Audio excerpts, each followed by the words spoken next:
Some questions came up today along the lines of what is it like to be enlightened, or what is it like post-enlightenment? To which I replied, you probably have already thought, if you've seen any of my videos, that the simple fact is that people don't become enlightened. It's very much opposite. And to which I answered that you are not a person experiencing people. So let's kind of unpack that a bit by exploring how that is the case in direct experience. And a preface to that so to speak, we're going deep, not really, but so to speak, in exploring direct experience. So if it's believed to an extent that you're a separate self, and that separate self is unstable, easily triggered or offended or what have you, this video is not for you. Change the channel, watch something else.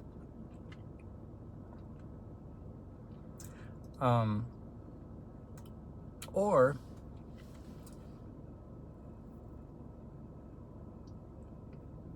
notice the discord of that, of what's called instability, or any of the other thousands of labels that we have invented out of thin air to label each other, such as stable or unstable. Consider there's a certain discord in that what you're actually looking for, what you're wanting more than anything or anyone or any circumstance, experience, or situation, is what the investigation of direct experience is for and is revealing of. Maybe just in the biggest picture, just consider if you've noticed that the term non-duality, or that videos about non-duality and maybe direct experience are just kind of popping up everywhere. Consider that maybe it's about what you are wanting, and that there's, let's say, a certain inspiration for videos such as this that clearly is not coming from a place, or is an invitation in some crazy, insane way, an invitation to anything that's terrible or horrifying or even unpleasant, that it's coming from what you're looking for.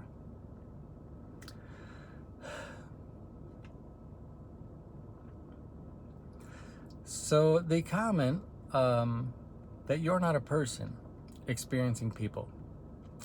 Let's explore direct experience and see how that is. Let's start with, you've never seen your face. That might sound a little weird at first. Probably thoughts come up like, sure, I have. I've seen my face every day in a mirror.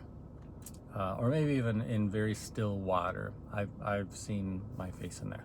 So let's consider that assumptions happen very quickly, and therein the overlooking occurs very quickly. So I've seen my face or myself in a mirror. Let's question that. Probably the most direct and logical and easy way to question that is, have you ever been in a mirror? What was it like when you were in a mirror?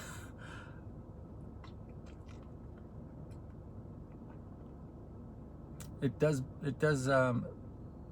humorous, and that in and of itself is a sense of relief. Obviously you've never been in a mirror and wouldn't have any frame of reference whatsoever of what it's like to be in a mirror. the thought probably comes up, but I have seen my reflection. The reflection of the mirror is of me. That's kind of easy too. Now that we're stopping without the overlooking of these assumptions and stopping and questioning this, it gets obvious kind of quick. You're not a reflection. So while there might be an experience of a reflection, that isn't really an experience of your reflection. And I think that requires us to go, again, so to speak, even a little deeper, to arrive back at how it is a true statement that you're not a person experiencing people. Let's go so far as to say that you have never seen your face. So of the you're not a person experiencing people, let's start with you've never seen your face.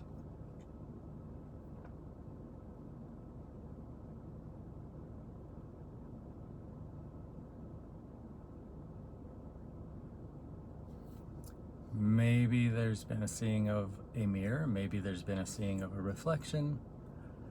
That is a seeing of a mirror. That is a seeing of a reflection. It's not quite the same as in the most literal, void of any assumptions.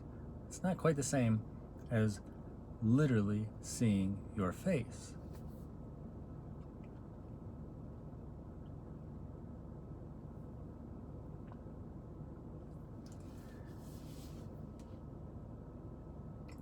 We're coming back to you're not a person experiencing people.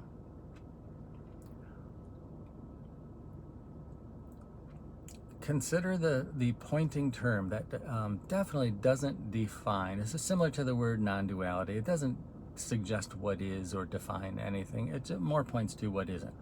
Direct experience is very similar in that it dispels assumptions, but it just uncovers. It doesn't really suggest what direct experience is or what is. So it might at first seem to not be an assumption that you're hearing what Phil's saying. Even more so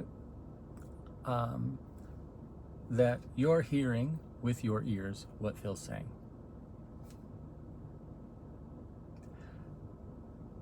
Let's question that.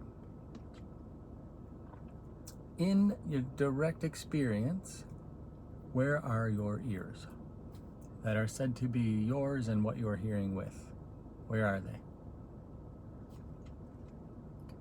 What thought attachment points to is this. If you would play along, give it a little tug, that is sensation. The thought arises, ears. Perception-wise, is there a seeing of my ears? No. Is there a seeing of my face? No. There's this sensation,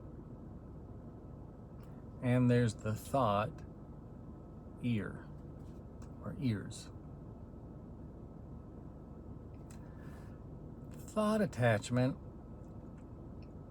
could be taken a lot of ways, really. One way is that you are aware of, as awareness, thoughts, but believe them.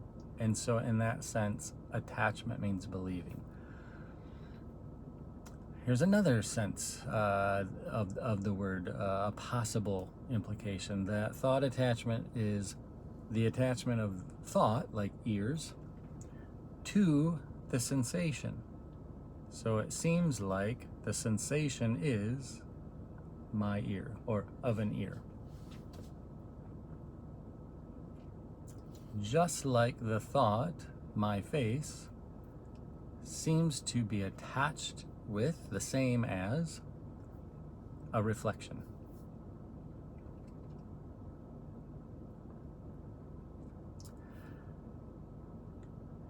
check direct experience.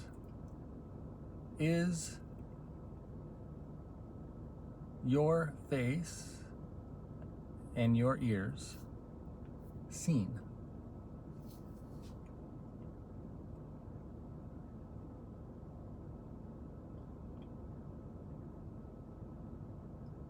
So in accordance with thoughts or conditioning or thought attachment, it seems like these statements like, I of course have seen my face and I am hearing with my ears, it seems like these are not assumptions.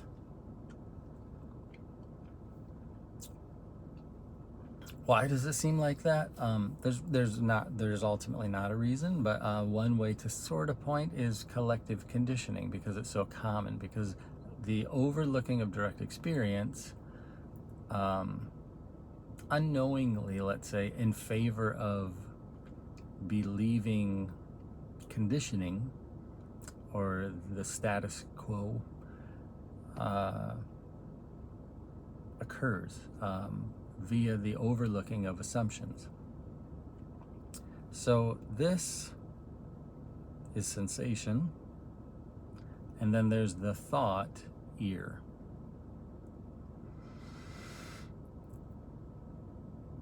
I've seen my face is an assumption.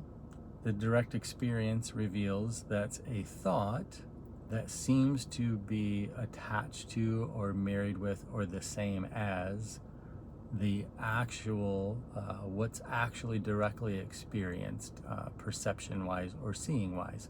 So it's these like tiny little subtle details that we're exploring in direct experience.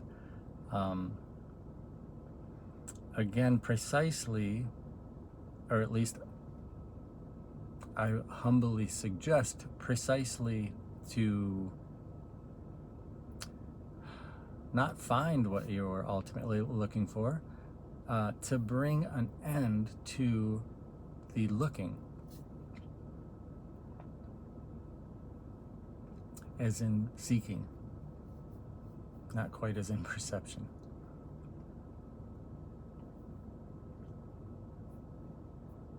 So if it's being noticed, if what's being said is really being noticed and not deflected, etc., what's being noticed is you have never and are not seeing your face. And you are not hearing with your ears.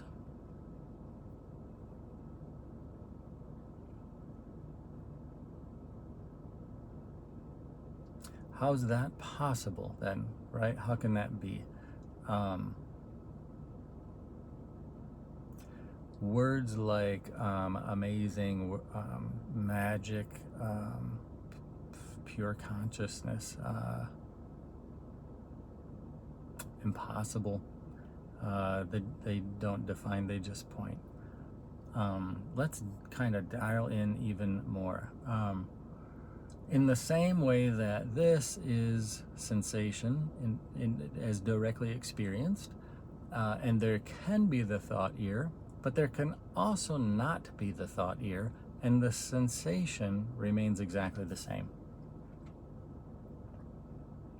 In the same way, where it's assumed there is my face, notice there is sensation. Notice if sensation therein, or in that area, let's say, is it tense? Is it contracted? Is it relaxed, pleasant, free, let's say?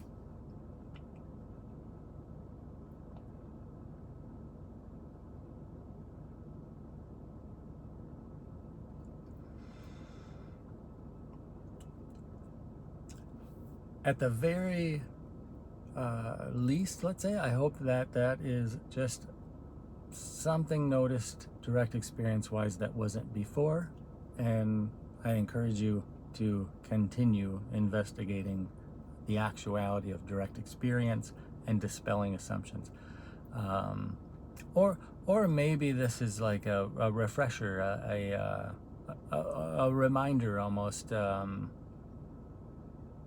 what you really are, and just a dispelling of maybe some assumptions that just have seemed to accumulate. And it's a pointer, a sharing, a message that finds you home once again.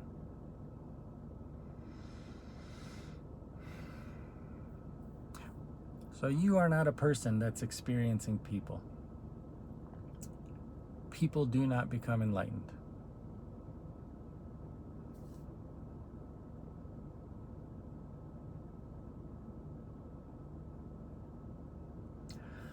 Have you ever looked up the word person?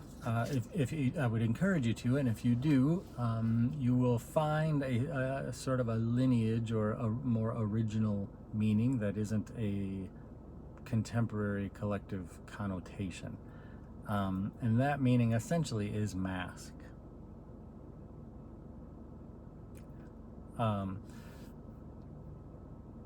Sort of a it's sort of a seeming tangent, but it's the whole thing we're talking about. It's the magic. That there's I don't see birds every day here, very, very rarely. But there's one that just keeps hanging out right in the front of the windshield, just staring at me, which is really nice. That where two or more are gathered in my name, there I am. That's one of the best statements that's ever been. So true. So you are not a person experiencing people. That puts a dent, at the least, in this assumption that who or what you really are is a person. And if you look up person, you will find that it much more originally had a meaning or implication of mask. So if we consider that in the materialist paradigm as in separation or duality or separate objects, right? A mask is something that you might put on a person or on a face that makes it seem like something else. Is it something else? No. It doesn't change. It's just the mask kind of obscures and makes it seem like it's something else. Now in the non-dual sense, right? If person means mask, if these are synonymous, does that mean that something puts on a person and then seems like something else? There's a hopefully obvious, there's an obvious duality, right? That there's the something which puts on the person or mask and then seems like something else. Doesn't actually ever be something else or become anything at all, but puts it on. But let's get rid of the duality, right? So there's a couple ways. One is to consider it's not something that puts on something, such as a person, mask. Maybe it's not a thing which puts on something, such as a person or mask. But the problem with that is that not a thing, if there is a something, there can't really be that not a thing. Because if there's something, let's say there's something that's taking up this much space, then not a thing automatically becomes other than this something. So not a thing inherently would have to actually be a thing. So that doesn't pan out. But what if the means of this putting on the mask, putting on the person, is being or appearing? So what if not a thing is appearing as if something, appearing as a person, appearing as a mask?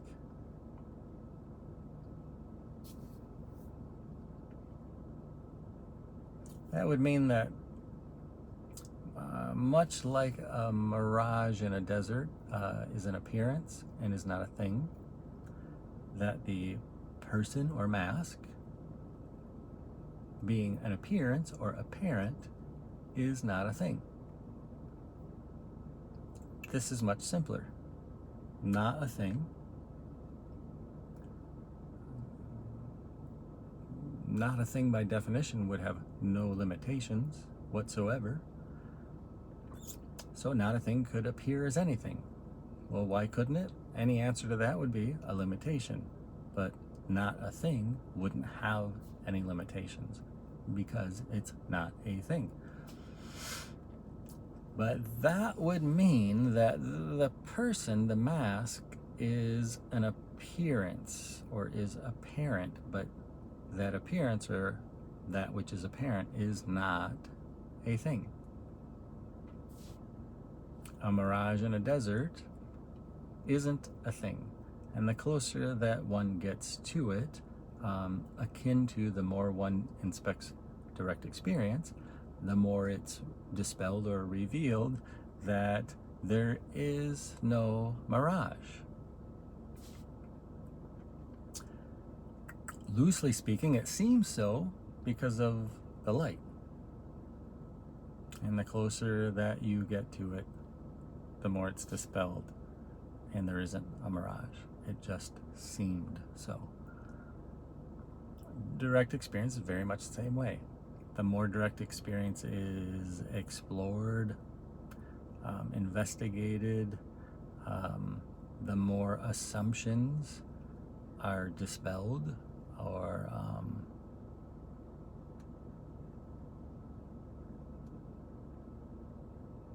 I like obliterated.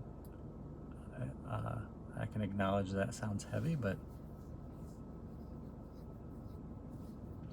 unfettered, the more that which is appearing is unfettered of the assumptions and beliefs about that which is appearing.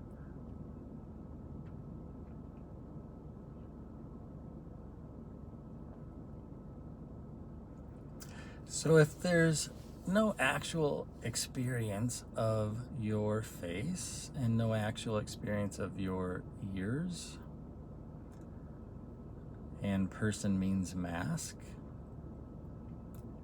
and not a thing appears, and that appearance is not a thing, but is an appearance like a mirage in a desert, then clearly you're not a person. That might be thought attachment at play. That person is a thought, and that thought's believed, but is dispelled by investigating more closely or having a close look at direct experience. So what about the rest? You're not a person experiencing people. Well, other people's faces, as a concession, let's say, other people's faces are seen.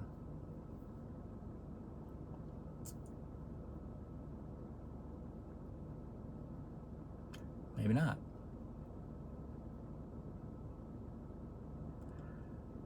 If you are not a thing, not a person, not a mask, but are not a thing appearing, and an appearance is not a thing, but is an appearance, why then, again, if you're not a person, if you're not the person, why then would it be assumed that, let's say, the direct experience behind another mask isn't anything other than not a thing appearing? Why would it so readily be assumed that there's a difference?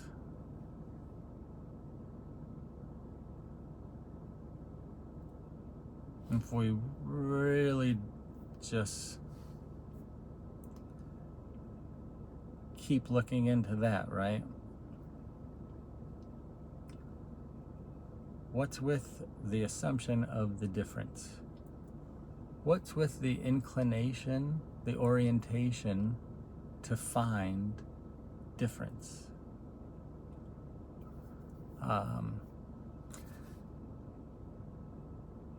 Is it not an orientation to separation, separating, isolating, or isolation?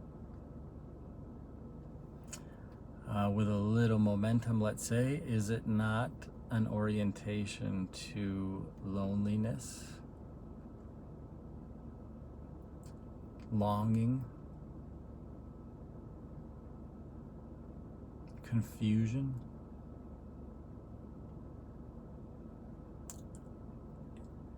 Question direct experience. Seems so, but question it.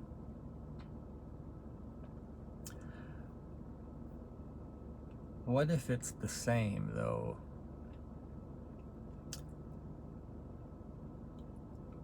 If not a thing is not a thing, then there isn't another thing, another not a thing, that's different.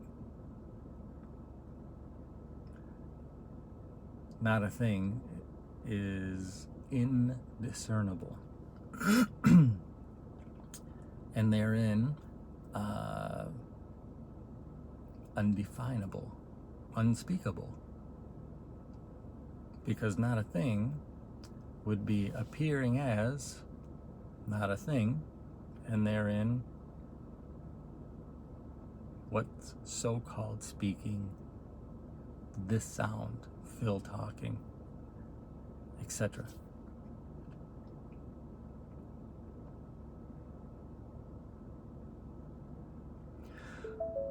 Why not look for sameness?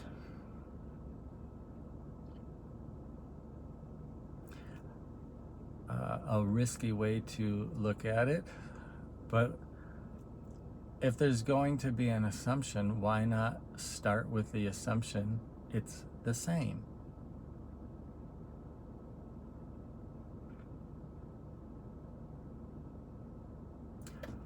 What is the orientation of sameness? That it's exactly the same, because not a thing is without difference. Not a thing would be the same, not a thing. What is of the orientation of sameness? Acceptance, minus, some nitpicky non-dualism that there's no one to accept. In the orientation of sameness, connection, unification,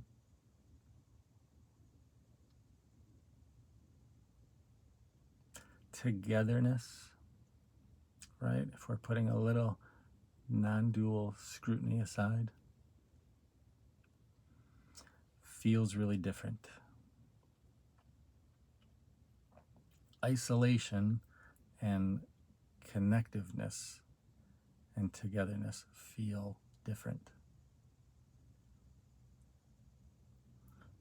If you are looking to isolate and separate yourself out by knowing the truth, by becoming enlightened,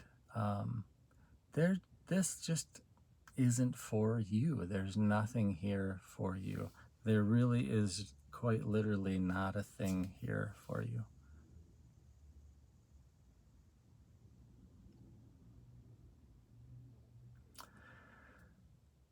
But if what's sought and what's wanted is happiness, wholeness, joy, completeness, fullness, I would suggest these are all words that are of sameness, togetherness, um, connectiveness, if that's even a word.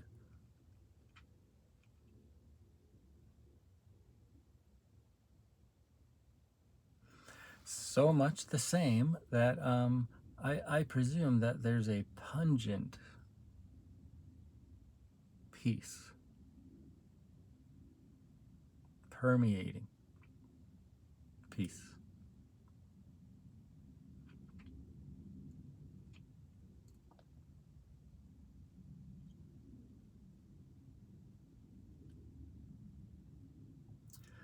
Pungent and permeating in the sense fullness.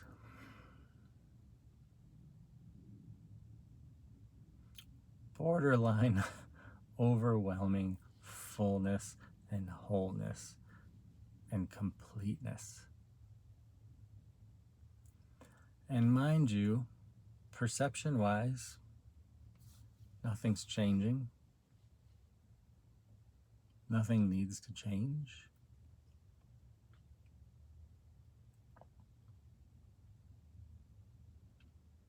It's sort of just how different interpretations, different ways of looking, assumption versus direct experience, how these interpretations, as they're being said and you're entertaining them, how they feel, and do they resonate? And does it resonate that maybe you've been looking for something has to change, and then I could be happiness? Maybe you're just outward oriented about knowing and knowledge and understanding and higher understanding. There's certainly, that's great. There's no suggestion that there's anything wrong with that here. It's great.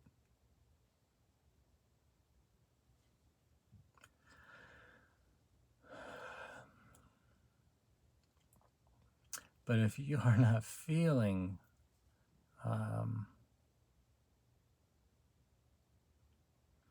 if you're not absolutely satisfied feeling, if you're not at peace, if you're not happiness,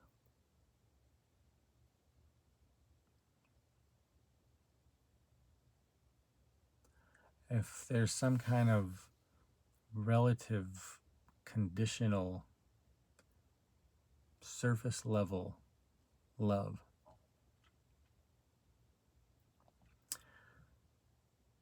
this is kind of a suggestion of just connecting these dots and feeling these interpretations, this pungent peace.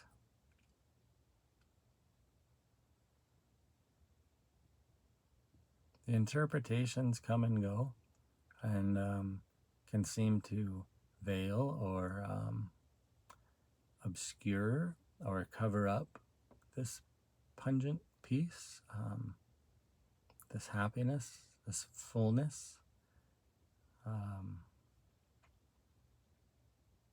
this comforting.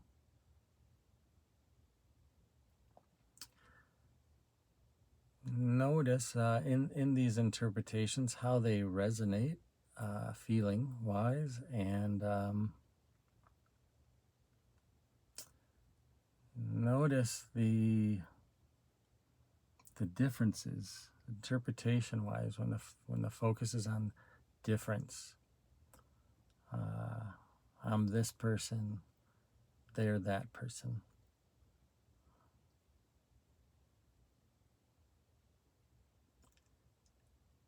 Just notice it obscures. The interpretation seems to obscure what's prior to, aware of, conscious of, and feeling the interpretations.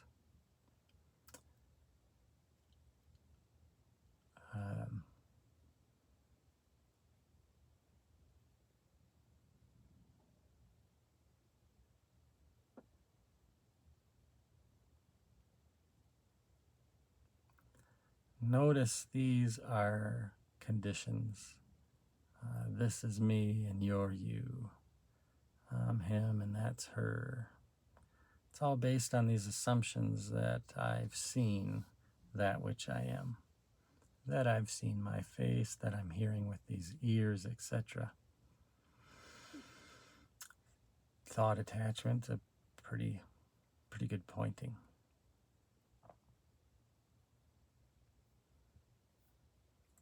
But the conditionality is felt, isn't it? It's sort of obvious, isn't it? I mean, what's more obvious than how a thought or an interpretation or words feel? It's so direct, it's so obvious.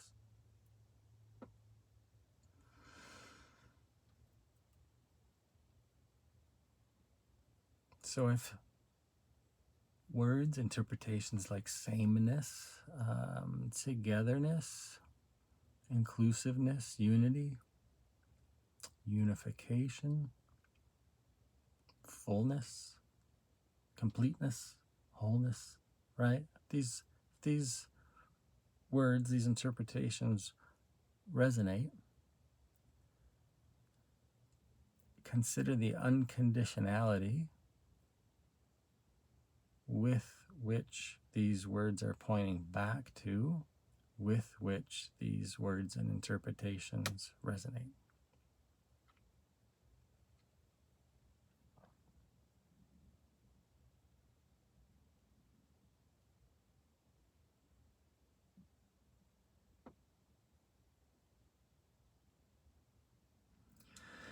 Consider that with respect to meditation and thought attachment, consider that the mind, so to speak, which there's, by the way, no direct experience of whatsoever.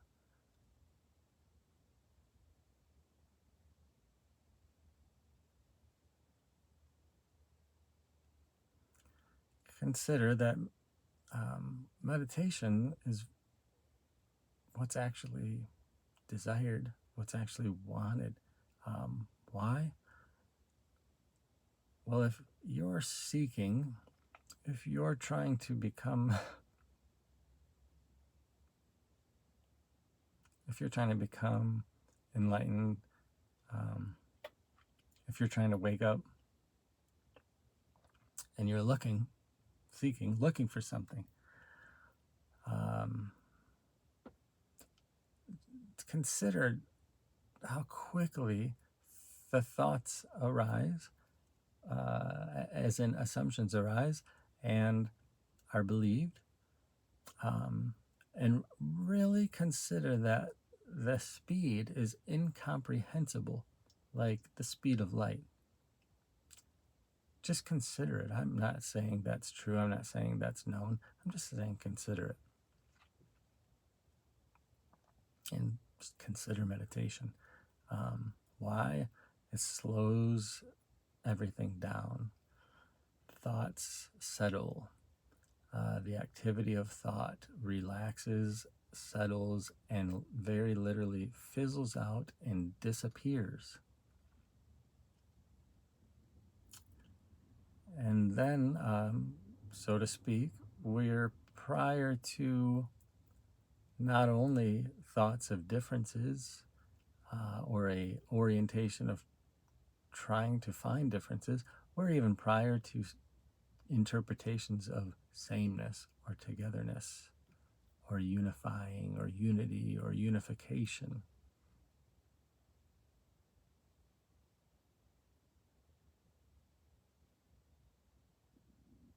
And prior even to what's thought to be desired: fullness, completeness, wholeness, peace, happiness.